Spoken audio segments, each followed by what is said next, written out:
Hi, I'm Joanne from the Full Spectrum Centre Limited, an award-winning wellness and vocational training centre, and you're listening to the Full Spectrum Wellness Podcast.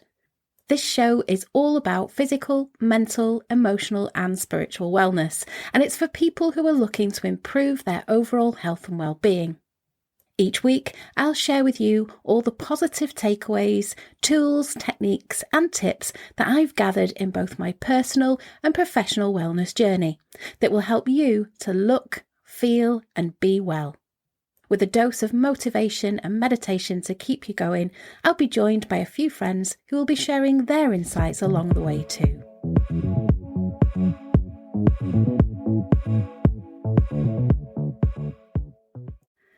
Welcome to episode 3 of our Full Spectrum Wellness podcast. I'm so happy to be back with you for our 3rd episode, which today covers one of my favourite topics. Now I've got some questions for you. Do you ever feel like you're constantly putting out fires? That life is just one massive struggle to stay afloat? Do you come home from work feeling tired and stressed and without the energy to do anything other than just collapse on the settee in front of the telly? Do you feel like you're just not quite as happy as you think you could or should be? Well, that's life, or at least it's life as many of us have come to know it. But there's no reason that this should necessarily be the case. The problem is that we're always chasing after that pot of gold at the end of the rainbow, and in doing so, we never really stop to smell the roses. We're never happy because we're always striving for what's next. We're always stressed about what's coming up, and we never appreciate what we have until we lose it. And we think that the only way to change this is to work harder and longer. But it's really not. The way we change this is from the inside out. We need to change the way we think about our situation. We need to change the way we approach life's problems and the way we enjoy the moment. And that means taking control of our minds. Once you can do that, you can take back control and you can feel confident, relaxed and happy in the exact same circumstances. And once you can do that, you can start creating the space to actually plot a course and to start changing your life for the better. You can stop treading water and you can start swimming. This episode might just change the way you think about your life, your brain and the interplay between the two. The key to a calm mind and healthy body is that your perception is what matters. And what I mean by that is it's not the situation that matters, it's your perception of the situation that matters, in the most literal and realistic of senses. Think about it this way. You can be surrounded by fire and be completely calm and happy, or you can be relaxing at home and be completely stressed. In the first case scenario, you're surrounded by fire, but you believe that you're invincible. As far as you're concerned, nothing can hurt you and you have nothing to fear. As a result, you remain calm and your heart rate doesn't even rise. Well, other than that and the effects of the heat, of course. In the second scenario, you're sitting at home, comfortable with a cup of tea. You're surrounded by family who really love you and you're watching your favourite TV show on the telly. But all you can think about is the work that you've got to do tomorrow, your money problems, and the fact that you're not as well off or as successful as you'd like to be. As a result, your body and brain interpret the signals as you being in danger. Your brain produces more stress hormones, and as a result, the person is surrounded by flames, but deluded is actually happier and calmer than the person who is sat at home but stressing out. Now, of course, I'm not saying that you should be the deluded person surrounded by fire. That's just dangerous and very stupid. But you also really shouldn't be like the stressed person who should be relaxed. And here's the thing, lots of us are. This is why it's so important to start taking control of your mind, because it's what will impact on your happiness, your calm, your focus, and all of the other things that contribute to you being happy and successful. Changing your environment and circumstances is often incredibly difficult, nigh impossible even. But you can change your mind right now, and that can bring incredible benefits. When we think of taking control of our minds and finding calm in a busy and hectic world, many of us will instantly think of meditation. Meditation is an ancient practice that is used by billions of people around the world, and it's been practiced for centuries. But now scientists and researchers are starting to decode its many benefits. While many people think of meditation as a way to achieve enlightenment, the reality is that meditation is simply a form of practicing control over your thoughts. At its most basic, meditation means to try to focus your thoughts or clear your mind, which is essentially the equivalent of training your attention. So often our thoughts are reactive. We are constantly being distracted and taken from one experience to the next, whether that's due to the television, to music, or something else entirely. But when you meditate, you'll be actively controlling your thoughts. You will become introspective, and you will start to reflect on the very nature of thought itself. And as you do, you'll learn to remain in control of those thought processes and prevent yourself from becoming easily distracted, stressed, angry, or otherwise experiencing inappropriate or unhelpful emotions. This is really valuable, a valuable form of training, and one that's particularly relevant in today's fast-paced and constantly connected world. Meditation can help us to conquer stress and improve concentration in a range of tasks. Studies show that meditation can help us to improve our mood, concentration, focus, creativity, and much more. It has both immediate benefits by providing us with a break from the stress of our internal monologue and helping us to experience theta brainwaves. And it also has long-term benefits as we start to learn to better control and understand our thoughts and emotions. Meditation has even been shown to boost your IQ. That's right, it can actually make you smarter. And this also correlates with more connective tissue in the brain and a greater ability to utilise different areas of the brain at once for single tasks. So how do you start adopting it into your routine and making meditation a part of your life? Because this is the part a lot of people struggle with. In fact, there's a better than average chance you've already tried to get into the habit of meditating, only to find yourself giving up really quickly because nothing is happening. If that's the case, I recommend approaching it using a process known as Kaizen. Kaizen essentially means lots of small changes that add up to offer bigger benefits. The idea is that you don't try and make massive, large-scale changes in your life, but instead make tiny changes and then gradually start building on those. For instance, trying to go to the gym 5 times a week for an hour at a time is often an uphill struggle and is something a lot of people will struggle to stick to. However, going for an extra 5-minute walk or doing some sit-ups every other day, these are things that you can much more likely stick with. And once you start doing that, it will be much easier to throw in some press-ups or to extend that walk to 10 minutes. So this is the best way to start gradually introducing meditation into your regime, with very small and easy chunks of time. Start with maybe sitting in meditation. So take 5 minutes every morning to just sit and relax with your eyes closed. No goal, no aim, no stress, and no trouble. You might find that you can even do this while your partner is in the shower or by waking up 5 minutes earlier. Almost all of us can find some time in the day of 5 minutes for quiet. Aim to do this for 2 weeks with no other goal than to sit quietly every morning for that amount of time. Don't expect anything to happen and don't expect to feel anything. From there, you may want to progress to actually having a goal. You can aim to make this goal a better awareness of yourself by using mindfulness, which involves sitting silently and paying attention to your thoughts, the sensations of breathing, or parts of your body. Or you can aim to quiet your mind and learn to block out stressful thoughts by using transcendental meditation, where you sit silently and repeat a mantra in your head. Try aiming for both, and perhaps try increasing your time to 10 minutes and spend 5 minutes on mindfulness and 5 minutes on transcendental meditation. Just know that even when you're aiming to quiet your mind, you should never be punitive. You should never punish yourself for not managing to achieve your goals. If you find that your thoughts are wandering or you're becoming distracted, just notice that it's happened and let yourself be calm again. The reason it's so important not to have a strict aim or to reprimand yourself for getting it wrong is that this introduces stress to what should be an innately calming activity.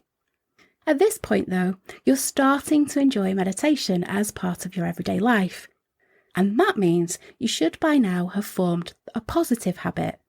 And remember, it takes on average 66 days to form or break a habit for a new behaviour to become automatic. If you still struggle to get into the swing of things, another option is to try guided meditation. Guided meditation means that you'll be following a set of instructions that will be spoken verbally.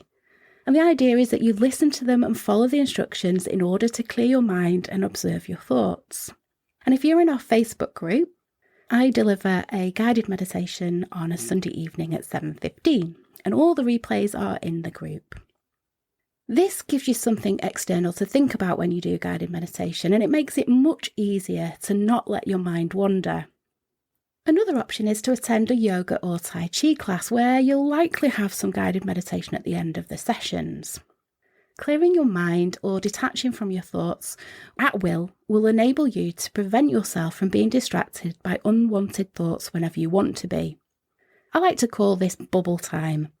Bubble time is the name for small segments of time that I give to myself throughout the day where I can be completely relaxed. Imagine that you've had a very stressful day and you've been working hard through a massive to-do list. You need to make a lot of calls, manage your team, and just generally deal with putting out a lot of fires. Plus, you have pressing ongoing money concerns. Does that sound familiar? Anyway, you're busy going from one meeting to the next, and in that time, there is no benefit to being stressed. In other words, you can carry on worrying about all those things that you have to do if you want to, but it's not going to do you any good. What would be far more preferable would be to just stop for a few minutes and use this short amount of time as a break in order to recuperate. Now, if you've never practiced meditation, you're going to struggle to do that. But if you have, then you can put yourself in a meditative state and become indifferent to that stress. You can sit back and just clear your mind. Now, when you arrive at your meeting, you're going to be much more recharged and energized because your brain has had the opportunity to get some rest. The result is that you'll feel much better and you'll work much more efficiently as well. If you get really good at this, then you can eventually start to employ moving meditation as in Tai Chi. Except now, you're going to be in a meditative and relaxed, focused state at the same time as walking, talking, and doing other tasks. You'll be impervious to stress because you've learned to control your mind and control your emotions. Because you aren't giving your concerns the emotional weight you may have done in the past, your brain isn't activating the salience network that it uses to respond to threats, and you'll be able to just carry on going about your business in a completely calm and efficient manner. Meditation is just one way to stop worrying about those nagging concerns and doubts. Another way, though, is just to become more present and more in the moment. How can you do this? Well, one method is to start focusing on your body and your senses a little bit more. The fact of the matter is, most of us are so in our heads that we barely notice half of what's going on around us. We walk in a dreamlike state, worrying about work and our relationships, and we hardly take the time to stop and smell the roses, literally or metaphorically. Try this right now. Just start to notice the sounds around you. Really listen. What can you hear? Perhaps it's the hum of the traffic outside. Perhaps it's the murmur of a conversation in the room. Maybe you can hear next door. Or perhaps you're outside. Maybe you can hear the sound of the birds. I'll give you just a little bit of time.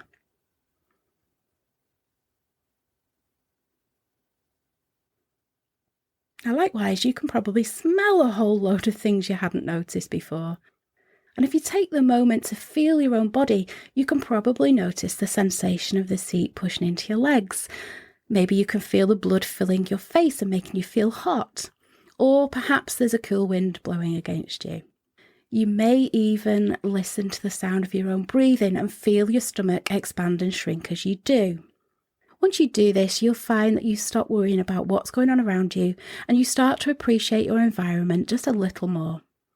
There's so much that you normally miss. You can try doing this on walks too. Go for a walk with no music, no phone and nothing else, and just try being present and noticing the world around you, noticing Mother Nature. It's a calming and invigorating experience all at the same time. And next time you have a bath, take a moment to really appreciate the warmth and the softness of the water against your skin. Indulge yourself in the smell. And the next time you eat breakfast in the morning, remind yourself how much you enjoy what you're eating and savour every mouthful. Aim to be more present in conversation too. Practicing this is important because, as with practicing meditation, it will eventually become something that you just engage with at will. Now you can choose when you want to start listening better to what people are saying to you and when you want to really focus on that day out you're having with your children perhaps. And again, you can leave your work concerns and worries at home. This is what so many of us don't do. So many of us are constantly in a dream state and worrying about other things that we actually miss what's going on around us in that moment. Being stressed and having no control of your mind is doubly problematic because not only does it make us unhappy directly, but it also distracts us from the things going on around us all the time that could be making us happier. Oh, and what this does for our relationships is also fantastic. Right now, being distracted by work could well be destroying your relationship with family and friends.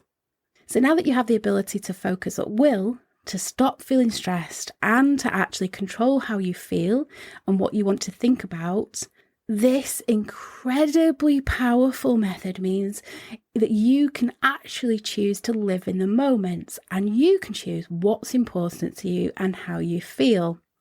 But what if I told you this isn't just about happiness? What if I told you that this is also about getting the very most out of yourself? What if I told you that things that you've just learned could help you to tap into your full potential and become almost superhuman? Do I have your attention? Well, remember what I just said about the importance of focusing on what's going on around you and on being awake, alive, and in the moment. This is how we're supposed to function all the time. This is how animals and babies are all the time. But somewhere along the line, we lost that connection to our environment. Now, the question you might be wanting to ask is, Jo, why is it so hard then to do the things that we're designed to do? Why is it so hard to obtain the same focus and connection with the world that comes naturally to babies? Well, there's lots of answers to that question, but one of the most pertinent is that we are too set in our routines and we aren't stimulated enough. So try that exercise again where you listen to your surroundings. What can you hear? Can you hear a ticking clock somewhere? There's a good chance that the answer is yes if you're indoors, but you might not have noticed it until I ask you to listen to it. And why not? Because you've become desensitised to it. Now, I experienced this when I lived in Duckingfield underneath the flight path to Manchester Airport. When I first moved in, it felt like the planes were about to land on the house. You could clearly hear the engines, even down to being able to identify the different airlines and planes. But after a few months, when visitors came round and commented on the noise, my response was, oh really? I don't even notice it now. What happened is that your brain has heard that ticking before, and I'd heard the plane engines before. It's the exact same every second, and it's something you're completely used to. As such, your brain says this isn't important, and it pushes it to the background. Meanwhile, the worries that are flooding through your mind constantly seem very important. The same thing happens if you cut a ping pong ball in half and place it on your eyes. When you do this, you'll at first see the inside of those ping pong balls, as you would expect.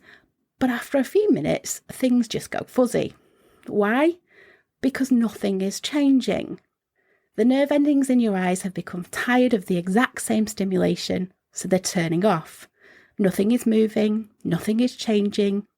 It's inefficient for them to keep firing. This is called the Gansfield experiment. Now think about what you do in your daily life. Do you walk the same route to work? Do you take the same ride on the same bus or train? Do you have the same breakfast? Do you have the same conversation with the same people? Do you perform the same tasks throughout work? Do you get home and sit in the same place? This isn't good for us. Our brain has a complete lack of stimulation and excitement from this kind of activity. We're evolved to be constantly moving, constantly in danger, tracking our prey through the wild. And when that happened, everything around us seemed important, dangerous, and salient. But now we're sleepwalking through life. Everything is safe and everything is the same. If you want to be more present and more in the moment, then you need to submit yourself to environments and situations that are exciting, novel, different, and interesting. If you do this, then you'll automatically forget about all those things that are making you stressed. You'll automatically become more engaged in the world and less worried about your own concerns. So take a different route to work. Learn new skills and hobbies.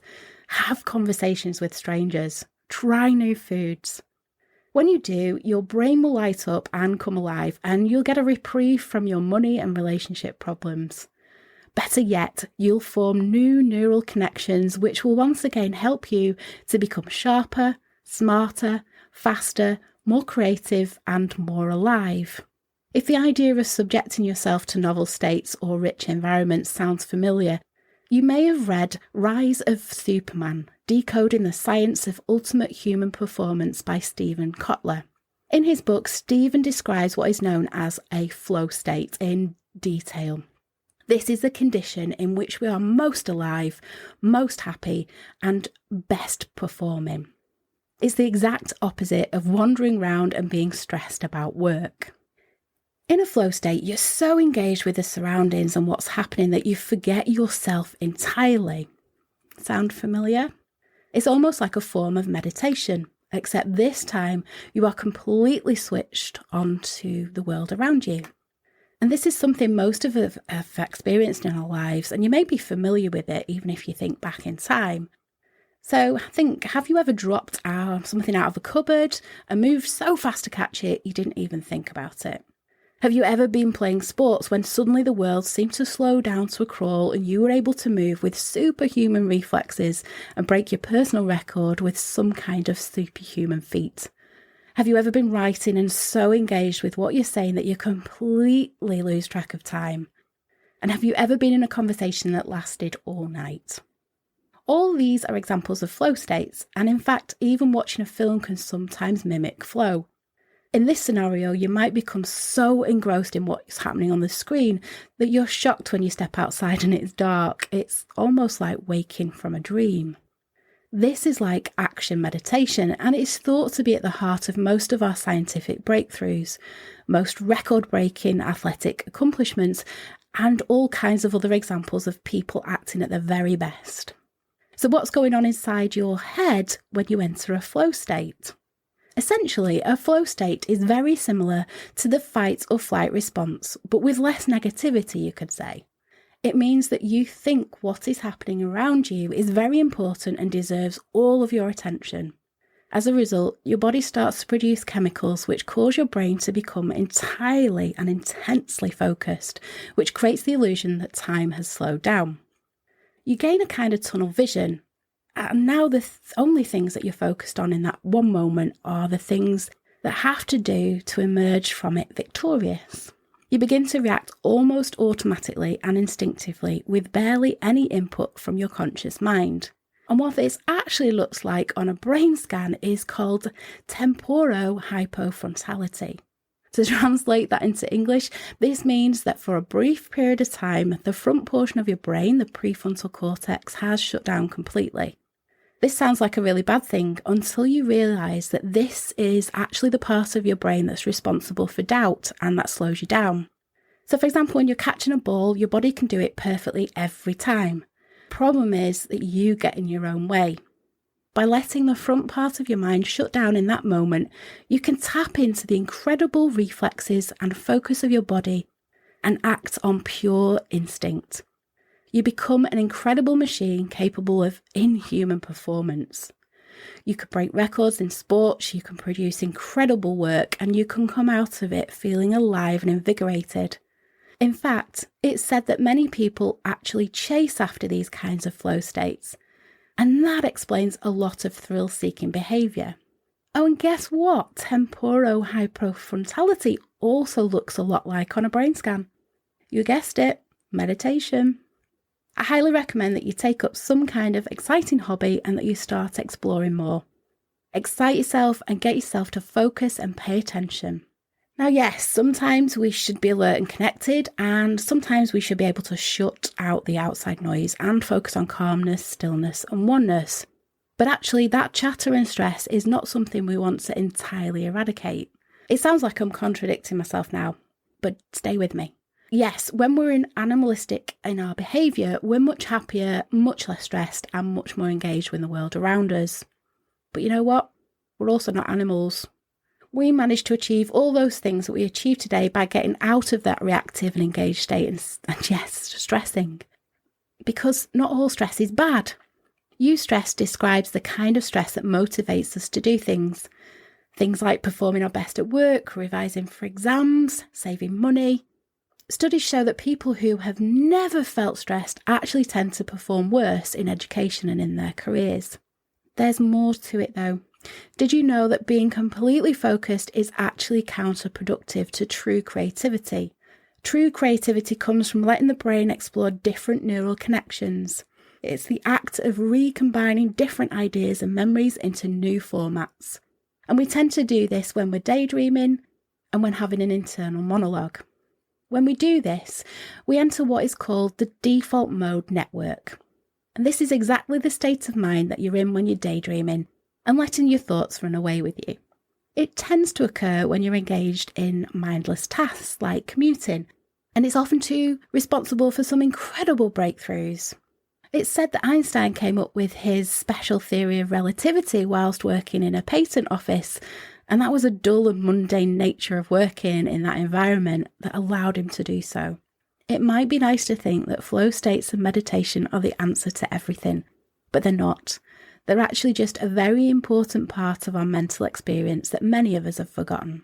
Instead of trying to completely eliminate one type of brain state, true control of the mind means being able to switch from one brain state to another with ease. In other words, it means being able to mull over tasks and agenda items when you're a bit stressed or when you're working. It means entering a productive flow state when you're entering data or when you're doing martial arts or sports after work. It means being able to switch off and let your brain have some much needed peace and quiet when you get home from work. So the best type of mental state is one that lets you switch to other mental states at will.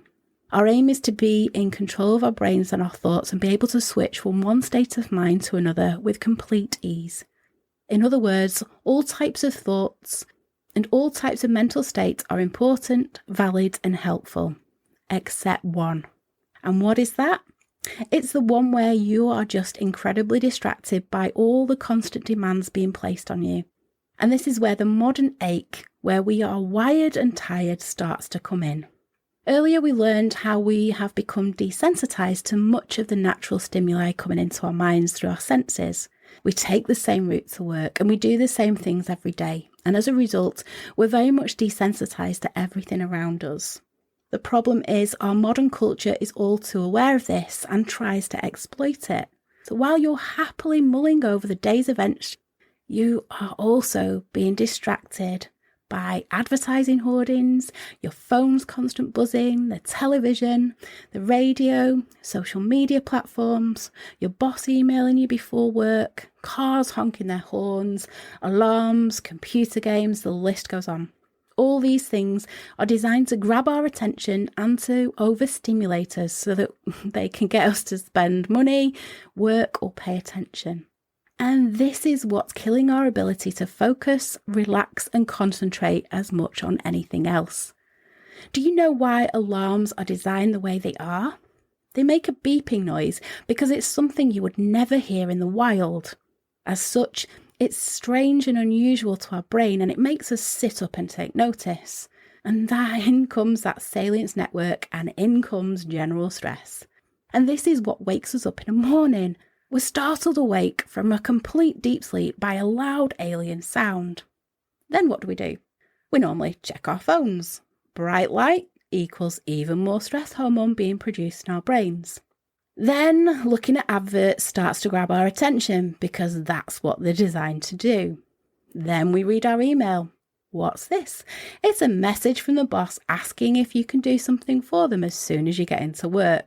Now you're stressed and focused on that. And then, as you brush your teeth, it's all you can think of. And over breakfast with the family, your mind is half watching the television, and this is preventing you from paying proper attention to what they're saying. The TV is much louder, much more colourful, and designed to grab attention.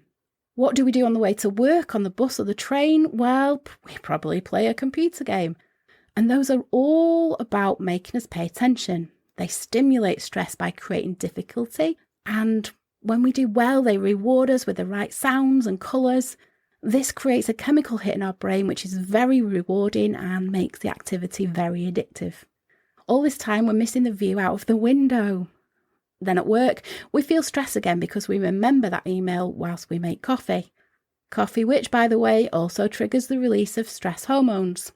Then we sit down, and instead of doing the things we need to do first, we start our day by doing all the things we've been asked to do. We're now in a reactive state of mind, and we're not able to do what's most productive or important for us. And so it continues for the rest of the day. We're constantly being tugged in every direction by computers, work, money problems, adverts, games, emails, texts. And that's using up all our ability to pay attention, to focus, and to think. So is it any wonder that you're struggling to start meditating? Or that you're so wired and tired all of the time? Or that you're struggling to stay on top of things? Using meditation will really help with this because it will give you the ability to control your focus and your ability to concentrate. Now you can say no to worrying about that email, and you can say no to focusing on the TV ads, and you can engage with your body and mind whenever you want to in order to recharge and in order to start enjoying the world around you. What's also really good though is if you can try and reduce all that noise, all that distraction, stimulation and chatter. This will just make everything easier for you, will help you to better focus on the things that matter to you. One example on how you can do this is with a morning ritual. A morning ritual is basically a series of steps that we'll endeavour to go through every morning before you leave the house or start work. This lets you stop being reactive and start being proactive. It means that you're now setting the pace and deciding how you want your day to begin. And it can help to make you more productive and efficient for the entire day that follows. So your morning ritual might look like this. Reading the newspaper, catching up on the news in a way that doesn't require the TV. Doing 15 minutes of meditation, not using the phone, email or computer until you get to work, doing some form of exercise. 10 to 20 minutes is better than nothing, and it's a great way to give yourself a surge of energy. Having a healthy breakfast, writing a to-do list, so now that you're taking control of how you're going to spend your morning or day instead. Taking a cold shower. It doesn't have to be cold, but if you have the willpower to try it, you'll find it invigorates you, wakes you up, and really helps you to focus and feel your own body. Now, similarly, you could try introducing an evening routine. So a few things that can help with this are writing a journal. Writing a journal is a great way to reflect on the day and how it could have been better and what you enjoyed about it. Writing a gratitude list, so writing down at least 3 things that you're grateful for. No TV or phone for 30 minutes before bed. This will help to get your brain ready for sleep and will increase your production of sleep hormone.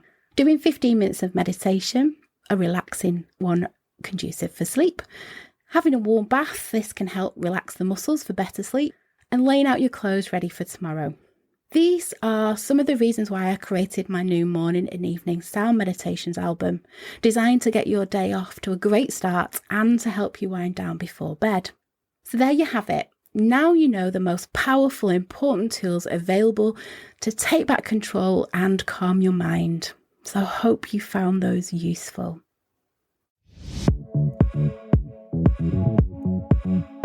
Thanks for listening to this week's episode.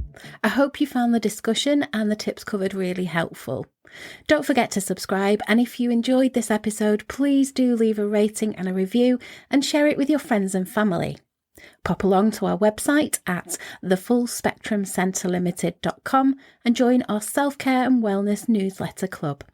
You'll receive our free 55-page printable self-care guide and workbook. Well, that's all for this episode, but I really look forward to seeing you next week. Take care and bye for now.